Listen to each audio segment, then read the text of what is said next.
You know that feeling, right? When you fall down a rabbit hole on your phone, you look up and bam, hours have just vanished. Well, you're definitely not alone. Today, we're going to dive deep into the battle for our most precious resource, our attention, and give you the actual strategies you need to win it back. Okay, let's just start with a number, 1,400. So what is that? Well, that's the average number of hours a person spends on their smartphone every single year. To put that in perspective for you, that's like working a full-time 40-hour-a-week job for almost 9 months, just scrolling. And look, this isn't some accident, it's not a coincidence. And that quote, that's not from some critic on the outside looking in. No, that's from Chamath Palihapitiya, one of the early senior executives at Facebook. I mean, that is a jaw-dropping admission from someone who literally helped build the very systems that are designed to capture us. All right, so let's really get into it. We're going to start with the real-world consequences of all this stolen time. And trust me, it goes way, way beyond just being a little distracted. I mean, the impact is just staggering. We're talking about studies that have found a direct link between too much smartphone use and a 40% spike in depression among teenagers. It's messing with our sleep. A whopping 70% of adults say they use their phones in bed, and it's creating real dependency, you know? 40% of people feel genuinely anxious if they don't have their phone on them. Okay, so here's the most important thing to get. This is not a failure of your willpower. It's not on you.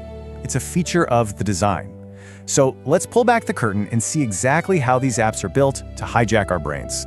It all comes down to this idea of the attention economy. See, in this system, your focus, your attention, that's the real product. It's the ultimate commodity. Because in a world with literally endless information, the one thing that's actually scarce is human attention. And so, all these companies are locked in this constant high-stakes war to capture it and then, you guessed it, sell it to advertisers. And this quote just nails the strategy perfectly.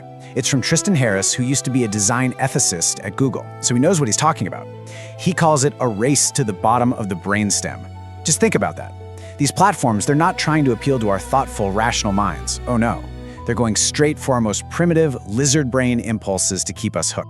So how do they do it? Well, one of the most powerful tricks in their playbook is something called a variable rewards hook. Seriously, it works exactly like a slot machine in Vegas. So you post a photo, right? The algorithm, it actually holds back the likes on purpose. Then, just when your brain starts craving that little hit of validation, bam, it delivers them all at once in a big burst. That flood of approval triggers a huge dopamine rush. Your brain gets its reward, and now it's trained to come back for more and more. Okay, so that's how they get us. The big question is, how do we fight back against systems that are literally designed to be addictive? Well, the good news is, we can.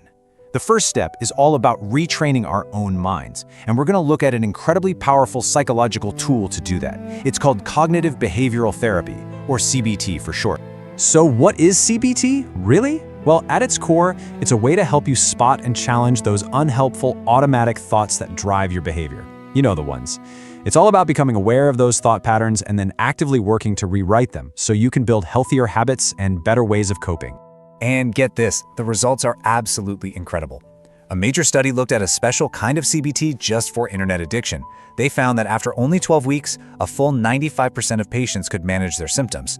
And what's even more impressive, 6 months later, 78% of them were still in sustained recovery. That's huge. So here's a classic CBT tool that you can literally start using yourself today. It's called the devil's advocate technique. You know that little tempting thought that pops into your head? I'll just check my phone for 5 more minutes. Well, instead of just giving in, you actively argue against it. You become your own devil's advocate and hit it with a rational response. Like, yeah, right, 5 more minutes always turns into an hour and I'm gonna feel totally exhausted tomorrow. See, you're turning that tempting little whisper into a conscious, healthy choice. But look, internal strategies are only half the battle, right? Your mind is one thing, but what about the world around you? So now, let's talk about how we can change the external triggers that are all around us. And here's the key thing to remember. You don't need to get rid of your phone. That's not the point. The goal is to control the triggers in your environment. It's about consciously designing your physical space to make it harder to fall into that mindless scrolling. And the best part? These are super simple, practical things you can do. For example, charge your phone outside the bedroom. Just do it. Delete that one app that you know is your biggest time suck. You know which one I'm talking about.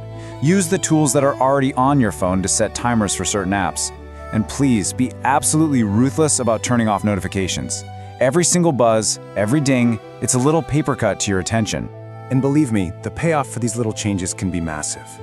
A Georgetown University study found that doing just a 2-week digital detox can improve your attention span so much it's like reversing 10 years of age-related cognitive decline. I mean, wow. That is a profound, profound benefit from just a short-term change. All right, so we've covered your mind, and we've covered your environment. That brings us to the final piece of the puzzle, taking proactive, intentional control of your time. You know how it is, right? You're deep into a project, and you think, I'll just check my email for 1 second. And then, when you go back to your work, you just can't get your head back in the game. Well, there's a name for that. It's called attention residue. A researcher came up with this term to describe how even when you switch tasks, a part of your brain is literally still thinking about the last thing you were doing. And that residue just shatters your focus and tanks your performance. So what's the antidote to attention residue? It's a super effective method called time blocking. It's simple. You schedule your day into dedicated blocks of time. And during each block, you focus on one specific task and only that task. This gets rid of that constant context switching. So instead of just reacting to whatever dings and notifications pop up, you are proactively scheduling your day. You're making appointments with yourself for the things that actually matter to you. And this just shows the difference so clearly. On one side, you've got the typical reactive day. You wake up to a storm of notifications, you're constantly jumping between tasks, and at the end of the day, you feel busy, but not very productive. But on the other side, you have an intentional time-blocked day. You've got protected time for deep work, you handle things like email all at once, and you actually make real, tangible progress on your biggest priority. Because here's the bottom line. Where you place your attention is what creates your reality. It literally shapes your thoughts, your relationships, your work, your entire life. So, I'll leave you with this question. Who are you letting direct it? Are you in the driver's seat? Or are you letting an algorithm steer for you?